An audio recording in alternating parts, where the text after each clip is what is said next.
Second law of thermodynamics. Entropy जो है ये ग्रीक वर्ड है, this is a Greek word, ये याद रख ले। Entropy is a Greek word, ये ग्रीक वर्ड है जिसका मतलब है चेंज। इसका क्या मतलब है जी? Change. It is a Greek word which means a change. अब आप ये देखें, गौर करें, व्हाट इज एंट्रोपी?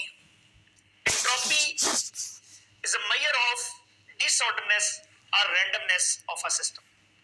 इसका मतलब ये है कि अगर आप देखें ना, आपके पास लेट्स से कि यहां पर एक we have a layer of salt, ऐसे कह ले, ठीक है। इस साल्ट के ऊपर जो है वो एक we have a layer of peppers या मिर्चों की एक लेयर है। अगर हम उन्हें मिक्स करना शुरू कर दें तो क्या होगा? उसकी एंट्रोपी बढ़ना शुरू हो जाएगी। तो जितना आप उसको मिक्स करते चले जाएंगे, जितना उसकी रैंडमनेस बढ़ती चली जाएगी, उतनी उसकी एंट्रोपी ज्यादा होगी। या दूसरे लफ्जों में आप ये कह लें कि जो आइस है, आइस के जो मॉलिक्यूल्स हैं, एटम्स हैं, ये ज्यादा ऑर्डर में है। अगर हम इन्हें हीट करें तो ये किस में बदल जाए? पानी में बदल जाए, वाटर में, ठीक है। वाटर से ये और हीट करें तो वेपर्स में बदल जाए। समझ आ गई बात? तो इसका मतलब है आइस के जो मॉलिक्यूल्स हैं ये ज्यादा ऑर्डर में है, ज्यादा ऑर्डर में है, ज्यादा ऑर्डर में है, तो एंट्रोपी क्या होगी? कम। अगर डिसऑर्डरनेस बढ़ना शुरू हो जाए, हीट करना शुरू कर दें आप और उसकी डिसऑर्डरनेस बढ़ना शुरू हो जाए, तो इसका मतलब ये हुआ कि एंट्रोपी बढ़ जाएगी। सो पहली डेफिनेशन क्या है? पहली डेफिनेशन ये है, हम बड़े बेसिक से शुरू करेंगे। पहली डेफिनेशन क्या है कि it is the randomness of a system और the measure of disorderness in the system. अच्छा, दूसरी बात क्या है? दूसरी बात ये है कि unavailability of energy for doing work of a system is called its entropy. इसका क्या मतलब है? इसका ये मतलब है, देखें, अगर फर्ज करें आपके पास ये एक हॉट रिजर्वायर है जिसका टेम्परेचर लेट्स से 100 डिग्री सेंटीग्रेड है, मिसाल ले रहे हैं। We have a hot reservoir, this is a cold reservoir, ठीक है, कोल्ड रिजर्वायर जिसका temperature let's say 25 degree centigrade. Now we have two reservoirs, यहां पर अब एक ज्यादा टेम्परेचर पर है, कम टेम्परेचर पर है, इनके दरमियान एनर्जी अवेलेबल है फॉर डूइंग वर्क। अब हम यहां अगर हम एक हीट इंजन लगा दें तो क्या होगा? Heat engine will do work between these two temperature reservoirs. समझ आ गई बात? लेकिन अब अगर फर्ज करें, now if these reservoirs are in thermal contact, क्या होगा? When they are in thermal contact तो क्या हो जाएगा जी? हीट इधर से इधर फ्लो करना शुरू हो जाएगी। जब हीट फ्लो करना शुरू हो गई तो एक वक्त ऐसा आएगा कि इन दोनों का टेम्परेचर सेम हो जाएगा। That is called the equilibrium, thermal equilibrium. जब थर्मल इक्विलिब्रियम हो जाएगा तो इसका मतलब क्या हुआ? इसका मतलब है कि अब इसका टेम्परेचर इसका टेम्परेचर बराबर हो गया। इट मींस कि अब कोई हॉट रिजर्वायर नहीं है, कोई कोल्ड रिजर्वायर नहीं है। इसका क्या मतलब हुआ? इसका मतलब हुआ कि अब एनर्जी अवेलेबल इस सिस्टम के पास फॉर डूइंग वर्क नहीं है। तो इसका मतलब ये हुआ कि जितनी जितनी एनर्जी अवेलेबल होगी किसी सिस्टम के पास फॉर डूइंग वर्क, इसका मतलब है उतनी उसकी एंट्रोपी कम होगी, उतनी उसकी एंट्रोपी कम होगी। तो जितनी एनर्जी अवेलेबिलिटी ऑफ एनर्जी जितनी कम होगी, इसका मतलब है उतनी एंट्रोपी ज्यादा होगी। सो these are the two definitions, basic definitions. What is the first one? The measure of or degree of randomness of a system or the unavailability of energy. किसी system के पास वर्क करने के लिए जितनी एनर्जी कम available होगी, इसका मतलब है उसकी एंट्रोपी उतनी ज्यादा होगी। ठीक है जी। अच्छा, अब एंट्रोपी की मैथमेटिकल फॉर्म हमने ड्राइव करनी है, मैथमेटिकल फॉर्म बनानी है, ठीक है। उसको बनाने से पहले आपको चंद पिछली बातों का पता होना चाहिए। वो मैं एक दफा फिर रिपीट कर देता हूं, उनमें से कुछ बातें मैं ऑलरेडी आपसे डिस्कस कर चुका हूं, कुछ नहीं की, वो जरा डिस्कस कर ले। ये 4-5 बातें हमें पता होंगी तो हम ये बड़ी आसानी से इसको डिस्कस कर लेंगे। पहली बात देखिए जरा, हमने लास्ट लेक्चर के अंदर ये लेक्चर जो है क्लॉजियस इनइक्वालिटी, अगर आपको इसका पता नहीं है तो आप मेरा इससे पहले वाला जो लेक्चर है, lecture number 10 of thermodynamics which is Clausius inequality, आप YouTube के ऊपर मौजूद है, आप उसको देख सकते हैं। पहले बेहतर है कि आप इस लेक्चर को लेने से पहले आप उसको देख लें। क्लॉजियस इनइक्वालिटी फिर मैं रिपीट कर देता हूं कि ये क्या है, कि for any cyclic process, for any cyclic for the closed integral और cyclic integral of a cycle, किस क्वांटिटी का? Delta Q over T, delta Q over T, इसका the cyclic integral of delta Q over T is इधर less than zero. Reversible के लिए ये reversible समझ लें, इधर लिख लें, और इरिवर्सिबल के लिए जो है delta Q over T it is less than zero. ये आपको पता होना चाहिए। ठीक है। For reversible cycle delta Q integral cyclic integral of delta Q over T is equal to 0। For irreversible cycle delta Q over T is less than 0।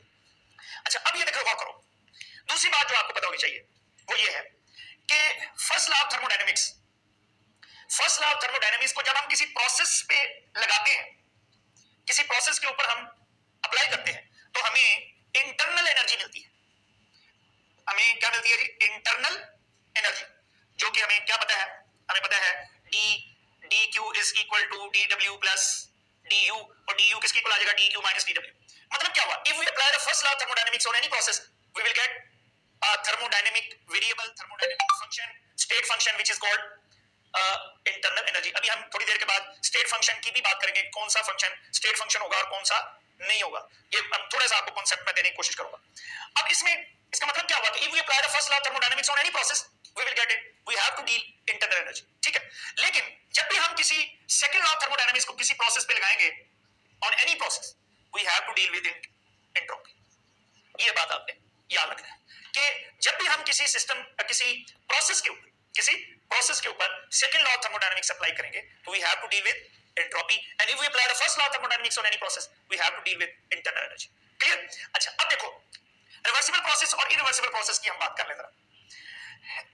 Reversible process मैंने last lecture में भी बताया था कि जैसे कार्बन साइकिल है, उसको हम कहते हैं कि वो हमारा रिवर्सिबल प्रोसेस, रिवर्सिबल साइकिल है। एक साइकिल मुख्तलिफ प्रोसेसेस पर मुश्तमिल हो सकता है या होता है। अब देखो, गौर करो, ये मैं डायग्राम एक बना रहा हूं, कौन सी? ये 1 2 3, कितने प्रोसेस पर मुश्तमिल है बताओ जी? जो कार्बन साइकिल है कितने प्रोसेस पर मुश्तमिल है? 4। बट टेक्निकल बात है, यहां से हमें सीखनी है, आपने बात को याद भी रखना है। 4 प्रोसेसेस पर मुश्तमिल। पहला कौन सा? आइसोथर्मल एक्सपेंशन, दूसरा एडियाबैटिक एक्सपेंशन, तीसरा आइसोथर्मल कॉन्ट्रैक्शन, चौथा एडियाबैटिक कॉन्ट्रैक्शन। ये जो चारों प्रोसेसेस हैं, ये चारों के चारों रिवर्सिबल है, ये याद रखना है।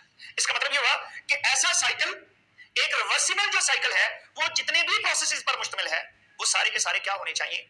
रिवर्सिबल प्रोसेसेस होने चाहिए। क्या होने चाहिए जी? Reversible process. अब देखो, इरिवर्सिबल साइकिल जो है, एक इरिवर्सिबल साइकिल भी मुख्तलिफ प्रोसेसेस पर मुश्तमिल हो सकता है।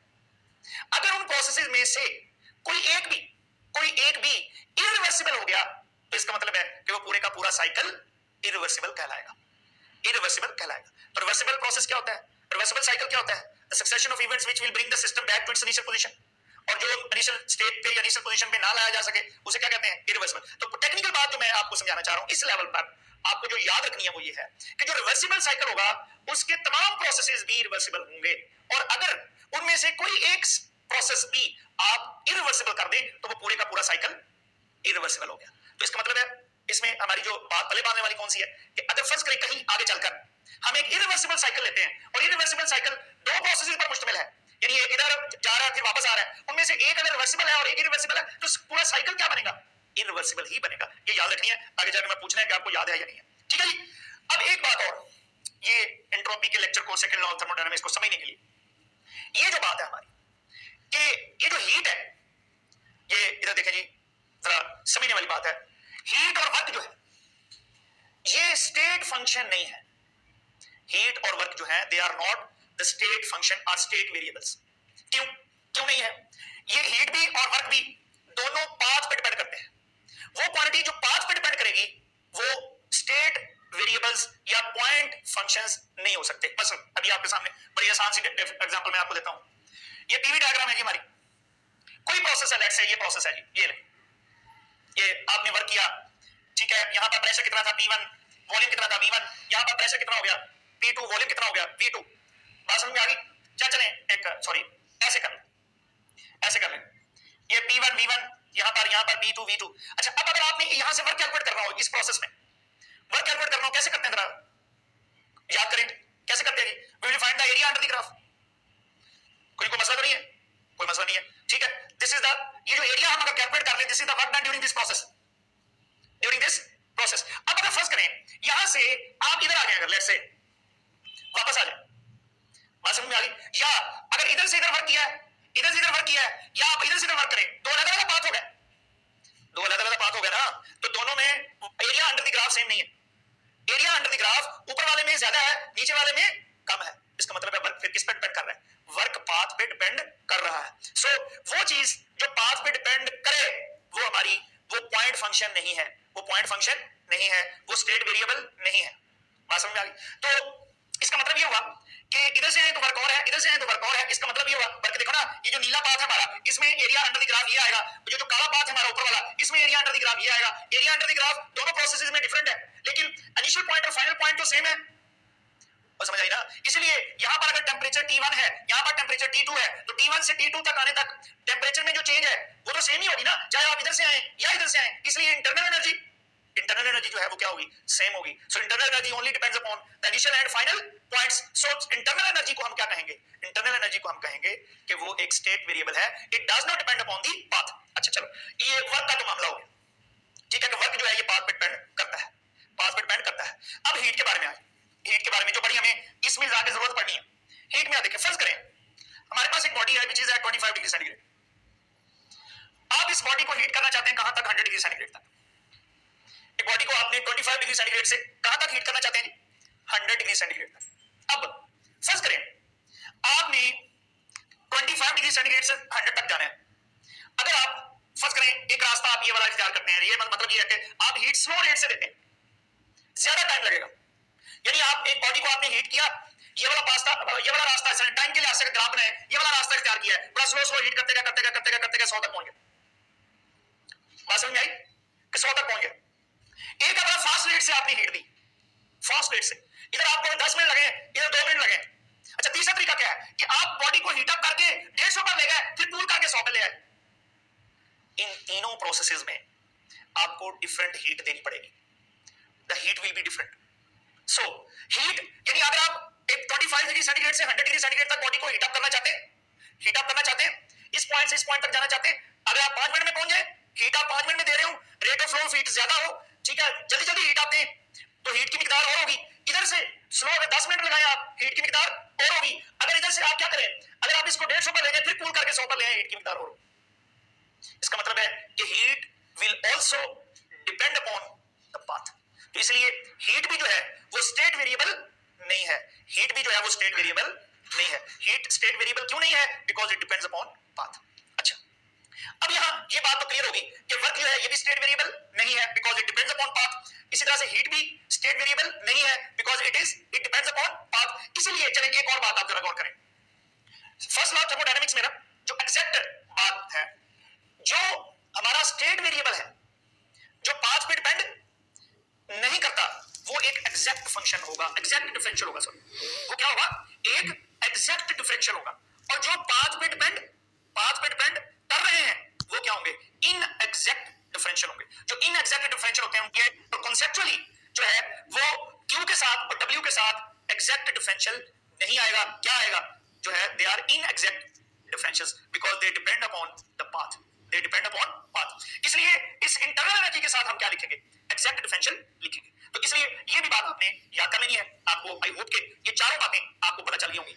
ठीक है, फिर मैं रिपीट कर देता हूं. आपको क्लॉसियस इनइक्वालिटी का पता हो, आपको क्यू हीट और वर्क जो है they are not state functions, state variables because they depend upon the path. इसका आपको पता होना चाहिए. और उसके बाद आपको जो है वो मैंने बताया कि जो एक साइक्लिक प्रोसेस है, वो रिवर्सिबल जो साइकिल है वो जितने भी प्रोसेसेस पर मुश्तमिल है वो सारे के सारे रिवर्सिबल होंगे. लेकिन अगर उनमें से कोई एक प्रोसेस भी हम इरिवर्सिबल कर दें तो पूरा का पूरा साइकिल जो है वो क्या होगा? इरिवर्सिबल होगा. तो अब इन बातों को आपने रखना है ज़हन में. तो अब आ जाते हैं जी, हमने अपनी बनानी है मैथमेटिकल फॉर्म. किसकी जी मैथमेटिकल फॉर्म बनानी है? एंट्रोपी की. ठीक है जी. तो उसके लिए हम डिस्कस करते हैं. फर्ज करें हम यहां से लेट्स से, तो बेटा जी ये पॉइंट नंबर है 1, ये पॉइंट नंबर है 2. पॉइंट 1 से पॉइंट 2 तक जाने का हम ये वाला रास्ता इख्तियार करते हैं. पहले वाला, इसको क्या कहते हैं? 1A, A2, फिर 1A2, फिर 2 से ये हो गया C. यानी यहां से ये आपकी एक और साइकिल हमारा कौन सा? 1A2, 2C1. ये भी हमारा एक क्या है? लेट्स से ये दोनों अभी हमने रिवर्सिबल साइकिल कंसीडर किए. दो रिवर्सिबल साइकिल कंसीडर कर लिए. कौन से? देखो जरा, 1A2, 2B1. ये प्रोसेस तक रिवर्सिबल. तो फिर ये क्या बनेगा? Reversible cycle. इसी तरह से ये हमारा साइकिल, एक दूसरा साइकिल हमने कंसीडर कर लिया. कौन सा? 1A2, 2C1. ये वाला भी हमारा जो है वो क्या है? एक रिवर्सिबल साइकिल है. तो इस पर हम लगाते हैं हमारा जो कौन सी क्लॉसियस इनइक्वालिटी हम लगाते हैं जी. उसके मुताबिक लो फॉर रिवर्सिबल प्रोसेस फॉर ये वाली क्वांटिटी आ गई प्लस सब ले लेना इंटीग्रल साइक्लिक इंटीग्रल ये सब ले लें और रिवर्सिबल साइकिल के लिए देखिए बेटा क्या होगा ये वही हुआ ये पहले ये और ये नीले पाथ से आपने वापस आना है पहले काले पाथ से वापस आए तो इसके लिए क्या होगा यही वाला क्रॉसियस इनइक्वल जो है क्वालिटी के मुताबिक फॉर रिवर्सिबल क्या बनेगा ये बताओ dq/t कौन से साइकिल में प्रोसेस में पहले 1a 2 प्लस डेल्टा q ये डेल्टा q/t वापस आना बेटा आपने कौन से 2c1 is equal to 0 this is equation number 2 को बस तो नहीं देखें आपने साइक्लिक इंटीग्रल पहले साइकिल के लिए लगाया ये इक्वेशन आ गई साइक्लिक इंटीग्रल दूसरे के लिए हमने ये क्रॉसियस इक्वालिटी के मुताबिक क्रॉसियस थ्योरम के मुताबिक पहले आपने बात लगाई पहले साइकिल पर ये इक्वेशन आ गई दूसरे साइकिल पर ये इक्वेशन लगाई ये वाली इक्वेशन आ गई अब आप क्या कर रहे हैं सब्ट्रैक्ट करना है इक्वेशन 2 को इक्वेशन 1 से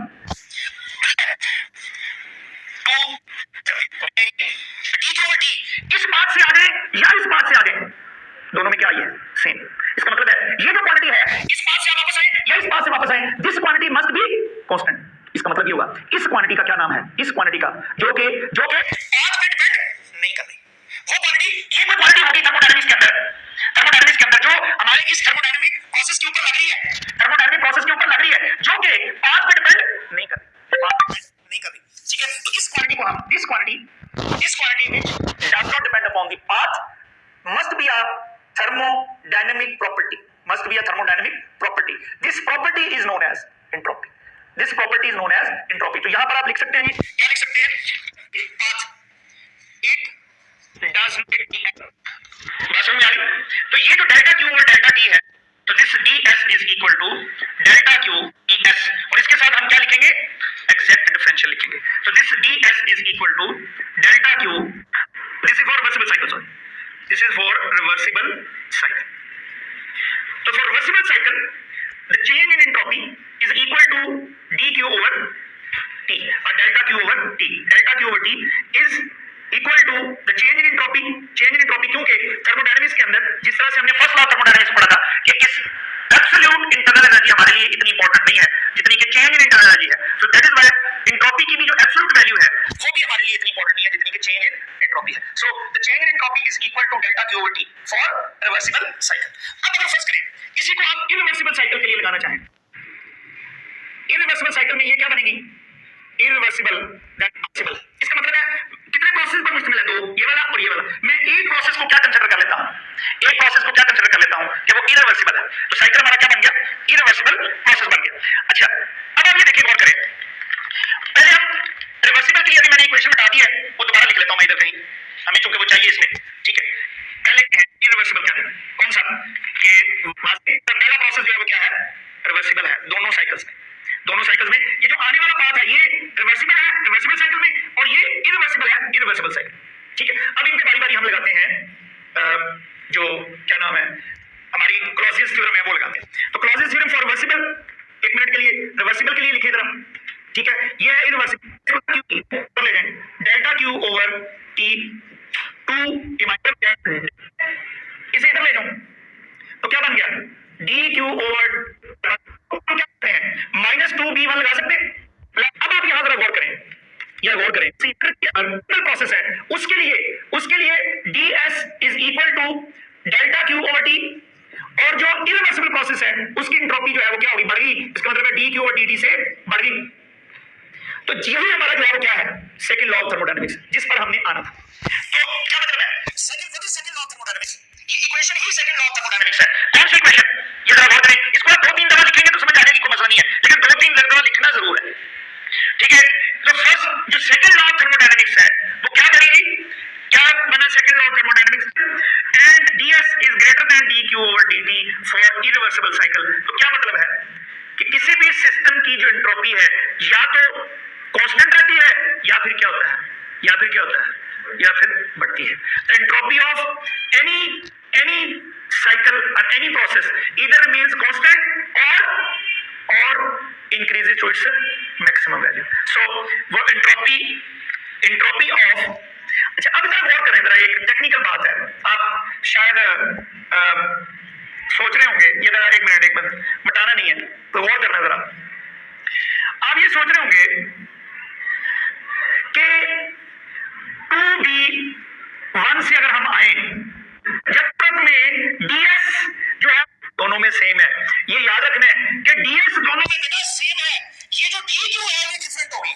इसका मतलब है चूंकि ये पाथ पे डिपेंड कर रही है, इसका मतलब है मैं आपको बताता हूं, अगर फर्ज करें यहां से यहां तक आते हुए एंट्रोपी में चेंज आती है 20, तो इस सूरत में ये फर्ज करें 20 के बराबर है, बात समझ में आ रही, लेकिन इस सूरत में चेंज तो 20 ही आएगी, लेकिन इस सूरत में क्या है, ये dq में चेंज जो है वो कम हो गई है, इसका मतलब है वो 15 आ गई। बात फॉलो की है या नहीं की? इसका मतलब है ये आपने याद रखना है कि जो एंट्रोपी है it does not depend upon the path, path पे कौन डिपेंड कर रहा है, हीट, तो हीट जो है इस सूरत में इसका मतलब है डेल्टा क्यू जो है वो क्या हो गई है, कम हो गई है, इस सूरत में डेल्टा क्यू जो है वो क्या है, ज्यादा है। इसका यही मतलब है कि यानी ये जो रेशो है, मतलब ये रेशो जो है इस सूरत में रेशो जो है वो इस ds के बराबर होगी, इस सूरत में इरिवर्सिबल की सूरत में जो रेशो है वो ds से कम होगी, लेकिन दोनों सूरतों में ds में जो चेंज है वो सेम है। क्लियर है जी, पक्की बात है। आई होप कि आपने इसको एब्जॉर्व कर लिया होगा। आप नेक्स्ट लेक्चर तक के लिए इजाजत दीजिए, अल्लाह हाफिज।